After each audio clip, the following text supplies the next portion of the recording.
여기까지만 가도 우리가 알 수 있어요. 지금의 교회와 지금 성경에서 말하고 있는 이 교회 공동체가 같은 성격을 갖고 있냐, 우리가 이거 확인이 된다니까요.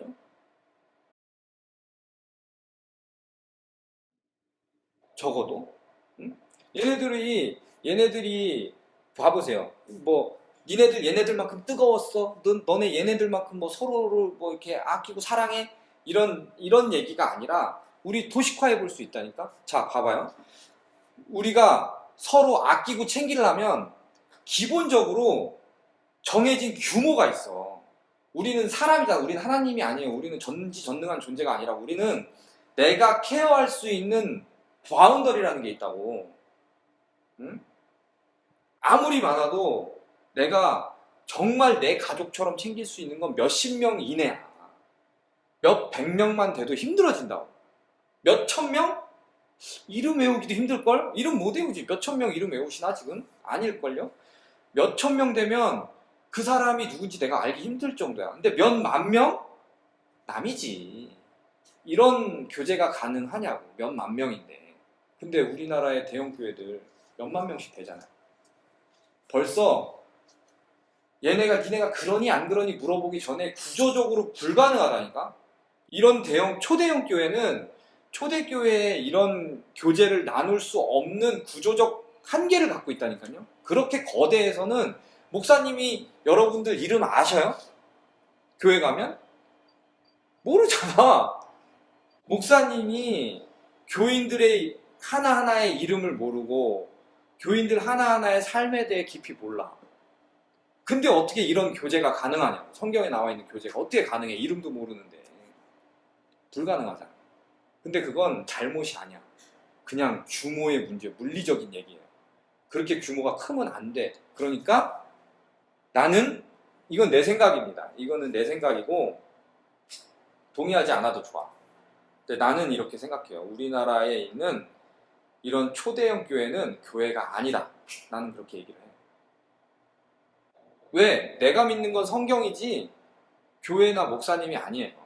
내가 믿는 건 하나님이고 성경이지 목사님이 아니라고. 성경에 나와 있는 말을 보면 지금의 초대형 교회가 절대 교회일 수가 없어. 나는 내 생각이니까 나는 그렇게 생각해. 진짜로 나는 그렇게 생각하고. 두 번째, 그리고 두 번째는 그 교회의 구성원이 되는 교인을 받아들이는 게 검증이 돼야 돼. 첫 번째, 아까 제가 뭐라고 그랬어요? 그 하나님의 은혜와 예수님을 하나님의 살아계신 아들, 나의 구세주로 받아들인 사람이 교인이 될 수 있다니까요. 근데 여러분들 다니는 교인들 받을 때, 그리고 여러분이 교회 등록 모태신앙일 수도 있는데 어쨌든 어떻게 했어? 내가 교회 가. 내가 어느 교회가 있어. 우리 동네 어느 교회가 있다 치자. 뭐 무슨 중앙교회 가. 딱 갔어. 바로 어떻게 처음 오셨어요? 이렇게 막 반갑게 막 불편한데 반갑게 인사를 해. 그러더니 뭘 갖고 와? 아이씨, 교인 등록카드 가져오잖아. 그러더니 주소, 연락처 막 다 적으라고 하잖아. 그리고 그날부터 교인 되잖아요. 믿음이 있냐고 여러분들한테. 믿음 없는데 교인 됐잖아. 안 된다니까요. 그게 안 돼. 왜? 성경에 그렇게 이렇게 그 교인을 받아들이고 검증하라는 얘기가 나중에 나오긴 하는데 나중까지 안 가도 여기만 봐도 우리는 유추할 수 있어요. 믿음이 있어야 된다니까. 믿음이 있어야 교인이 된다니까. 근데 믿음 없는데 왜 교인을 만드냐고. 그게 교회 아니다니까요. 나는 그렇게 생각해. 그러니까 아까 얘기했지. 그런 규모, 물리적 규모가 있으면 교회가 아니다. 또 교인을 받아들일 때 막무가내로 받아들이면 교회가 아니다. 교회 아니라고. 그런 건. 그러면은 이쯤 됐을 때 여러분들이 한번 냉정하게 생각해 보셔야 돼요. 내가 다니고 있는 교회가 우리 교회는 안 그런데 이러지 말고 까놓고 생각해 보라고. 우리 교회 안 그러냐고. 내가 볼 때 규모가 그 정도 안 되는 교회는 많지. 우리 동네 교회 가면은 3명, 4명 모여서 하는 교회도 있어요. 목사님들 왜 그러시는지 모르겠지만. 규모를 떠나서 교인을 받아들일 때 검증을 통해서 교인을 받아들이는 교회는 없어요. 왜? 왜 그래? 왜 그럴 것 같아요? 그 사람들 누구라도 와서 천국 가야 되니까? 아니야. 한 사람 돈이거든. 우리 동네 교회 목사님 3명, 4명 데리고 할머니, 할아버지, 자기 가족 해가지고 3명, 4명 데리고 목회하시는 목사님들 다들 큰 교회 되고 싶어 하신다. 뭐 어쨌든 여기는 내가 이제 뭐 이렇게 뭐라 그래요? 폄훼하는 걸 수도 있으니까 더 하지는 않을 텐데, 교인을 받아들일 때 쉽게 받아들이면 안 돼요. 교회는 길 가는 사람 붙들고 예수 믿으세요 뭐 이럴 수는 있겠지. 뭐 그거는 개인에 따라 그럴 수 있다고 쳐. 근데 그 사람, 우리 있잖아, 주변에 있는 내 친구 중에, 내 친척 중에 누구 중에 교회 가자, 너 교회 가야 돼, 뭐 네가 지금 뭐 대학 떨어진 거 교회 안 가서 그래, 뭐 너 사업 망한 거 교회 안 가서 그래, 이런 분들 있잖아요. 그거 아니라니까. 교회는, 근데 이거를 잘 이해하셔야 돼요. 교회는 갈 수 있어. 누구라도 교회는 갈 수 있어요. 교회 너는 믿음이 없어 교회 오지 마, 이건 아니야. 교회에 갈 수는 있어. 하지만 내가 교회 갔다고 해서 교인은 아니라고. 내가 교인이 된 건 아니에요. 뭐 세례문답 하는데요. 뭐 이렇게 가지고 뭐 거기서 뭐 이렇게 몇 가지 질문해서 그거를 다 자기가 뭐 시인해야 세례를 받고 교인이 되는데요. 형식이잖아. 인간적으로 다 형식이잖아. 그리고 교회 좀 다니면 누구나 다 세례 받잖아. 그러면 진짜 그게 진짜이려면 세례를 못 받는 사람이 있어야 돼. 근데 내가 세례 받고 싶은데 세례 못 받는 교회 있어요? 없어. 100% 다 세례 주지. 근데 교회는 절대 그러면 안 돼. 왜냐면 이 사람이 기본적으로 믿음이 있어야 되고, 믿음이 있는 사람 중에서도 교회 공동체에 헌신할 준비가 돼 있어야 돼. 마음가짐이. 아까 그런 교제를 하려면 믿음만 갖고 되냐고. 물론 뭐 성령 충만이 될 수도 있지만 내 기본적인 마음가짐이 내 모든 걸 내어주고, 내가 함께하는 이 공동체 안에 있는 내 형제와 내 삶을 나눌 준비가 돼 있는 사람들이 교인이 될 수 있는 거야. 그게 아니야? 교인 아니라니까. 그리고 그거 아닌 사람들을 교인으로 받아들이는 교회는 교회가 아닌 거예요.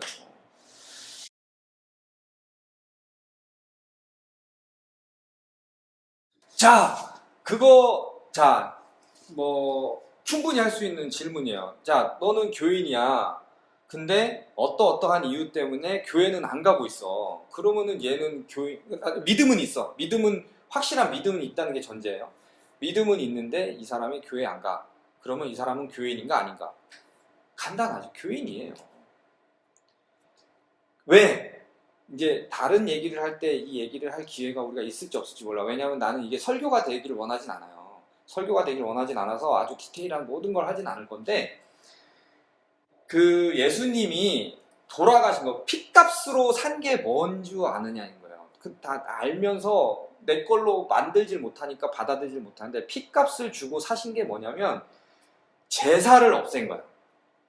기독교에는 구약시대부터 이어져 오던 하나님을 만나는 방식이 있어요. 제사를 통해서만 만날 수 있어, 하나님을. 근데 예수님이 핏값을 통해서 이 제사를 없앤 거야. 근데 심지어는 교회에서 예배 드리는 거 뭐라 그래? 신성한 제사 드리는 거라 그러지.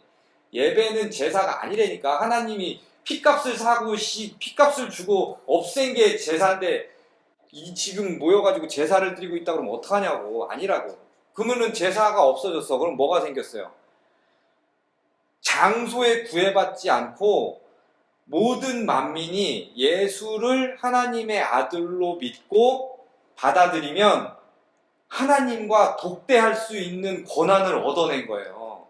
그 핏값으로 우리가 받은 선물이라고. 그게 내가 언감생심 하나님하고 독대를 못해. 잘못하면은 내가 죄를 회개하지 않고 지성소에 들어가잖아. 죽는다고, 그냥. 구약에서는. 근데 지금은 내가 독대할 수 있어. 하나님이랑 얘기할 수 있다고. 어떻게? 예수님의 핏값으로 우리가 받은 선물이라니까. 내가 믿기만 하면 하나님이랑 대화할 수 있어. 독대할 수 있어. 그리고 모든 그리스도인이 모든 그리스도인이 교회가 되는 거야. 한 사람 한 사람이 다 교회라고.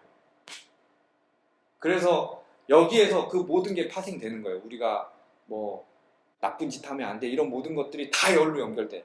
내 몸이 그리스도의 교회라니까. 근데 내가 막 이 교회를 갖고 막 살인 강도를 저질러 나쁜 짓을 해. 그러면 안 되는 거예요. 내게 아니라고. 이제는 내 몸이 교회라고. 그러니까 내가 교회를 물리적으로 갔냐 안 갔냐가 이게 교인이다 아니다 이거의 척도라고 생각하고 있다면 성경을 보시라고. 성경을 봐야 돼. 성경을 볼 수밖에 없어.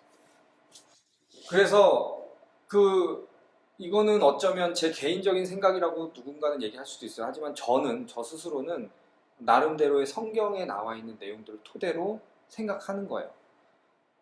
내가 생각하는 바람직한 교회의 모습은 일단은 규모가 커서는 안 돼. 일정 규모 이상이 넘어가면 안 돼요. 그건 나는 물리적인 것도 중요하다고 봐. 물리적으로 일정 규모가 넘어가서는 안 된다. 우리가 깊이 있는 교제를 하기 위해서는. 그리고 물리적인 것도 있고. 그리고 중요한 거를 이제 우리가 해야 되는데, 교회에서 우리가 교회를 다니고 교회 갈 때 제일 중요하게 생각하는 게 뭔가, 이거를 우리가 항상 염두에 둬야 돼. 지금 아마 길 가는 기독교인 누군가를 붙들고 교회 다닙니다. 뭐 매주 가나요? 매주 갑니다. 그러면 교회 가서 제일 중요한 게 뭐예요? 그러면 아마 열이면 다 예배라고 얘기할 거예요. 예배 드리는 게 제일 중요하죠. 이렇게 얘기할 거예요. 예배를 신성시하고, 아까 얘기했잖아요, 제사라고 생각하기도 하고. 예배를 가장 중요하다고 생각하는데, 제가 성경에서 본 바로는 그게 1번은 아니에요. 예배가 1번이 아니야. 교회 공동체는. 저 새끼 이상한데 이렇게 생각할 수도 있는데 그렇지 않아. 왜냐면 예배라는 건 뭐냐면 말씀을 우리가 배우는 시간이 되어야 돼.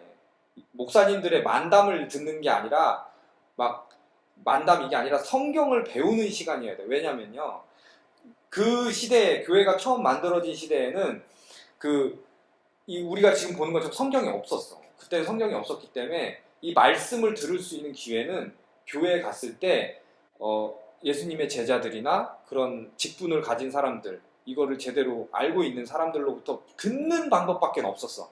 이걸 듣고 그거를 마음에 새기고 기도하고, 함께 기도하고 마음 전심을 다 힘쓰고 이럴 수밖에 없었다고. 그러니까 그거를 교회에 가면 그걸 듣는 거야. 그걸 듣는 시간을 항상 가질 수밖에 없는 거지. 말씀 듣는 시간을. 그렇게 해야 돼. 그래야지 하나님을 알지. 내가 예수님을 알고. 그렇게 할 수밖에 없었기 때문에 했던 게 지금의 예배의 형태로 남아있는 거예요. 근데 그게 물론 중요하지. 그게 핵심이 아니다라고 얘기할 수는 없을 만큼 중요하지. 그것도 핵심 중에 하나예요. 하지만 그보다 더 중요한 건 뭐냐면, 교회라는 건 공동체야. 하나하나의 한 성령을 받은 우리 지체들이 한 곳에 모여서 서로를 케어하는 거야. 그동안 잘 지내니? 우리가 떨어져 사느라고 내가 너를 신경 못 썼었는데 내가 너를 정말 보고 싶었고 너 너무 걱정 많이 됐어. 너 잘 지내고 있니? 내가 알기로 너 이런 어려움을 겪고 있는데 그거 괜찮아? 내가 도울 거 없니? 이 교제하는 거라고. 교제. 이게 교회 공동체의 핵심이야, 핵심. 왜 내가 네가 뭔데 그걸 핵심이라고 해? 라고 생각할 수 있어요. 근데 왜 내가 이걸 핵심이라고 얘기하냐면 우리가 아까 얘기한 거에 다 나와. 예수님이 처음 제자들한테 너네 예루살렘을 떠나지 말고 기다리고 있으면서 성령을 받으라고 얘기하실 때 뭘 얘기하냐면 함께 모여 있으라고. 함께 모여 있으라고. 모여서 니네 예배 드려. 니네 모여서 기도해. 이런 얘기 안 하신다. 그냥 니네끼리 모여 있으라고 그래. 왜 모여 있으라고 했겠냐고. 당연하지. 예수님을 찍어냈잖아. 예수님 파들이, 다른 종교 지도자들이 예수님을 지금 척살했잖아요. 그러면 그 다음에 뭐야? 따르던 제자들 다 죽이는 거잖아, 찾아서. 애들 다 뿔뿔이 흩어지려고 막 다 도망가고 있을 때 예수님이 부활해서 다 모으셨다고, 다시. 그러니까 얘네들이 혼자 있으면 힘이 약하잖아. 모여 있으라고. 니들끼리 서로 케어하라고. 내가 없으니까 이제 니들끼리 케어해. 그리고 성령을 받아서 니들이 성령을 받으면 너네도 할 수 있어. 너들끼리 케어해. 모여 있으라고 했거든. 그게 교회예요. 교회. 우리가 혼자서 이 악한 세상 안에서 사탄과 싸워 살아가는 건 힘들어. 그래서 같은 성령을 받은 교인끼리 모여서 힘쓰라는 거야. 힘을 가지라는 거야. 그게 교회 공동체고 교회 가서 제일 중요한 거다. 그래서 우리가 교회 가면 다른 종교하고 틀리게 뭐 하냐고. 밥 주잖아. 밥 먹잖아. 떡을 떼고 나누는 게 교제의 시작이라니까. 기독교에서 얘기하는. 그래서 밥 안 주는 교회는 또 안 돼. 무조건 밥 줘야 돼. 왜? 밥 먹으면서 우리가 교제를 하거든. 어떻든 간에 어떤 형태로든. 교제가 그만큼 교회에서 중요하다. 그래서 그 교인들 간의 그 교제가 매우 돈독하고, 뭐 말씀 물론 중요하죠. 말씀 위주. 그 어떤 작은 규모, 서로 케어할 수 있는 작은 규모, 그리고 그 안에서 이제 진실한 어떤 관계에 힘쓰는 교회, 이런 게 가장 바람직한 형태의 교회다. 뭐 이렇게 생각할 수 있을 것 같습니다. 그래서 두서 없었지만 오늘 이제 그 교회란 뭔가, 왜 우리가 이렇게 교회가 이렇게 욕을 먹을 수밖에 없나. 성경에서 살펴봤더니 뭐 다른 사람들이 그렇게 다 추종하고 막 오히려 내가 교인이 되고 싶어하고 그랬다는데, 왜 우리 지금의 교회는 그렇지 못한가? 사람들로부터 배척당하고 심지어 개독교 막 이런 소리를 듣는가? 이건 우리가 성경에 나와 있는 원래 교회의 모습을 잃었기 때문이다라고 저는 생각해요. 기본적인 그 사랑의 마음과 서로를 위하는 마음, 교제하는 것, 이런 것들을 보면 사람들도 다 좋게 생각하지. 일반인들도 다 좋게 생각할 수밖에 없어요. 근데 지금의 우리 교회는, 교회 혹은 교인들은 너무 독단적이야. 독선적이고 폭력적이고 억압적이야. 다른 사람들, 니네는 어떻게 될지 모르겠고 우리끼리만. 이게 너무 강하다. 이거가 너무 강력하게 어필되는 거예요. 그렇기 때문에 욕을 먹을 수밖에 없어요. 그러니까 우리는 반성해야 돼요. 기독교인들이 반성해야 돼요.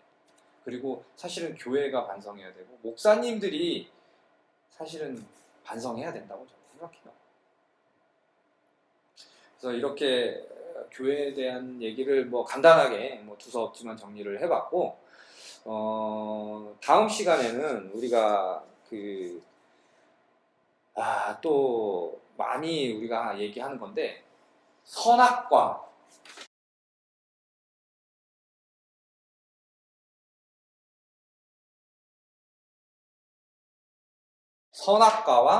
인간의 자유의지, 이거의 어떤 관계, 이거에 대해서 한번 얘기해보는 시간을 제가 한번 준비해 보도록 하겠습니다. 감사합니다.